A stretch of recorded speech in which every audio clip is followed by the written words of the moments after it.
In this video, I'll be attacking two bases as a new Town Hall 13 in War. In the first one, I'll be using a Super Archer Blimp into Dragons. So, this strategy depends heavily on the Blimp getting a lot of value. We are using pretty much all our spells into this, and so we are hoping to get the entire core of the base with it. We are landing on the Eagle Artillery with a couple of balloons and Warden to ensure that we get all of that. Both scatter shots, both Infernos, maybe the Expos. The two air defenses would be extraordinary to our dragons, and maybe the clan castle. So, we are depending heavily on it separating the base into two parts. On the top part is where our heroes will commence, at that 12 o'clock area right near to the royal champion. My king and queen will go there and make their way down. Their goal is to take out the right hand side of the base with the royal champion and the queen.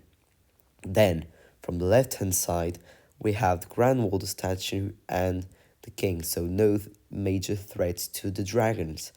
They will coast by and get all of that.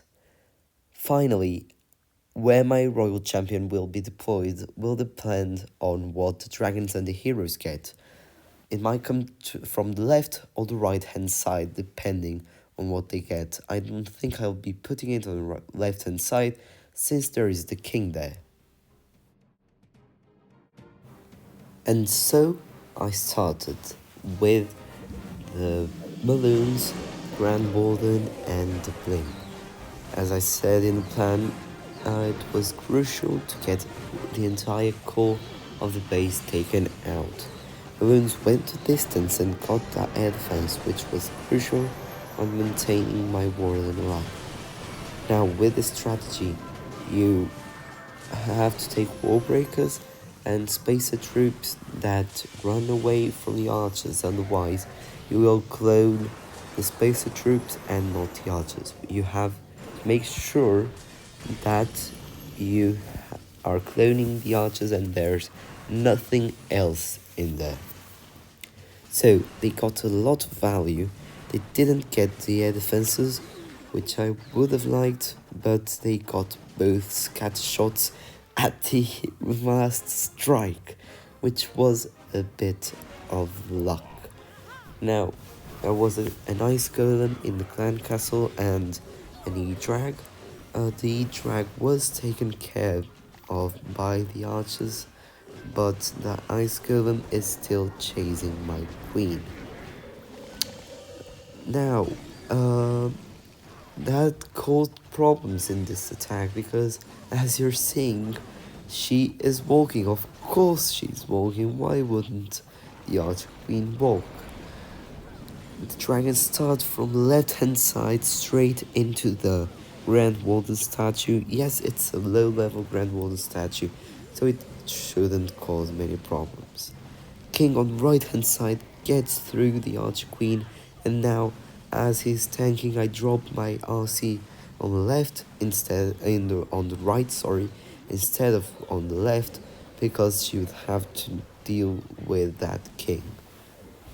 Dragons and my queen coast through the left hand side, and now it gets a bit too close for comfort because that single targeting inferno in the middle will be a pain in the neck, as I only have dragons which are very high hit point troops and get absolutely demolished by that single. Look at that archer getting that air defense right there. That was crucial on making sure that all my dragons survived, and that could have been a big pain if the archer hadn't taken care of it. So 1 triple, 1 to go.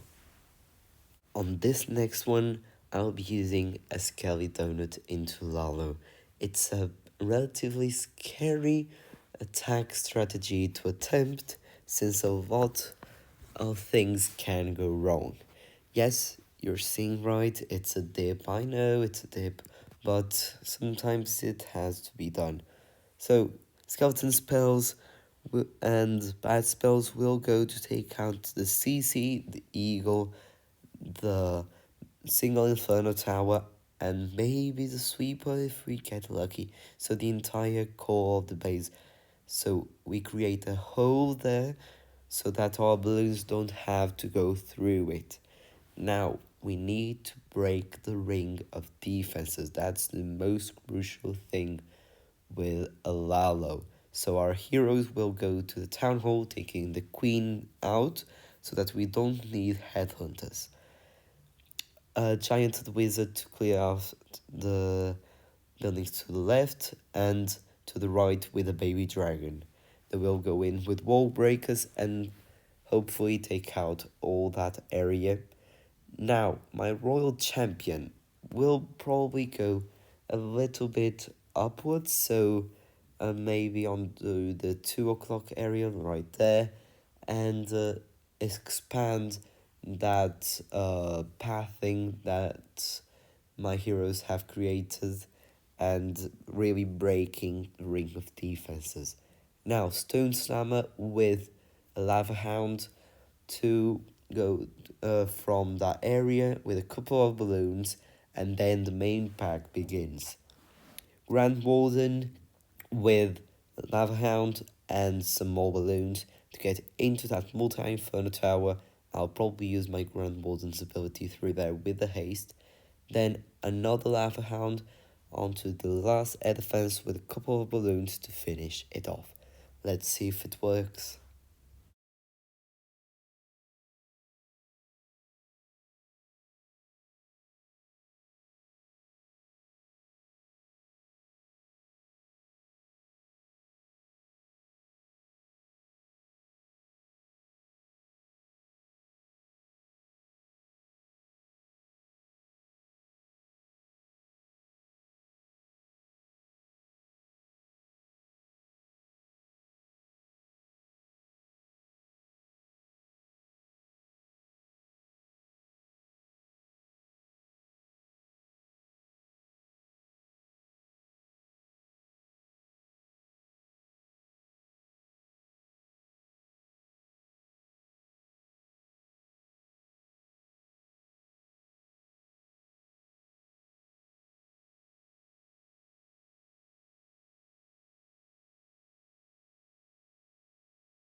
So, let's start by trying to analyze what could have gone better with that plan, because it wasn't perfect, and if it wasn't a dip, it would have probably cost the attack. First thing was invisibility placement. So, let's try this on 2x speed. Yeah, now here.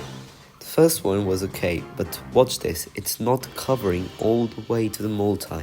I should have placed them a little bit to the left, especially these ones. You can see very well from the aura now.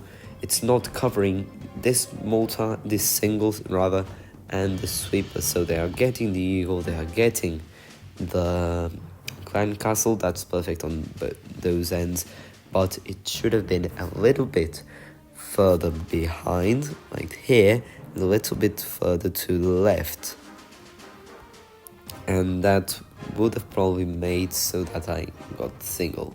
If I wasn't careful though, I probably would have turned the eagle artillery invisible, which wouldn't have been very good. So yeah, it was better to play it safe and try to get the eagle, because that was the main target. Then from here it was quite coasting our way through. Nothing wrong with heroes. We were unlucky that the ice golems popped. Then my RC, I shouldn't have placed that invisibility there. She wasn't going to get that much more value. Her ability would have got the rest of the defenses that I cared about. She, going through here, the stone swimmer would go anyways, so she didn't get that much more because I dropped the invisibility. I should have saved it to my Archer Queen, because she got smoked by this single Tackle Inferno that I didn't see. So yeah, the RC throws her shield, but that doesn't even matter that much. Then my queen was toasted on the left hand side. She hopefully got the sweeper. That was very fortunate. And then it was a very easy ride indeed. Probably I should have been a little bit better with my cleanup. I dropped it all on the top side, and I should have left a couple of balloons to clean up because it was crushed. So, but yeah, SKELLY Donut LALO, a very, very powerful strategy. You should try and master it. Usually it takes one rage, one SKELLY, and I usually take a bad spell because it only targets defenses. But you could use only skeleton spells if you prefer, then take more invisibilities than you think you need. With those 4, I was thinking that I would only need 3, and the 4th one was an extra. Then I took another one on the CC just to be sure, and if I had only taken 3 invisibilities, this attack would have failed miserably. So this was today's video. I'll try to post more on Town Hall 13 strategies and try to bring you more wars, perhaps even the COWL when it arrives. So please subscribe and like this video if you liked the content, and thank you for watching.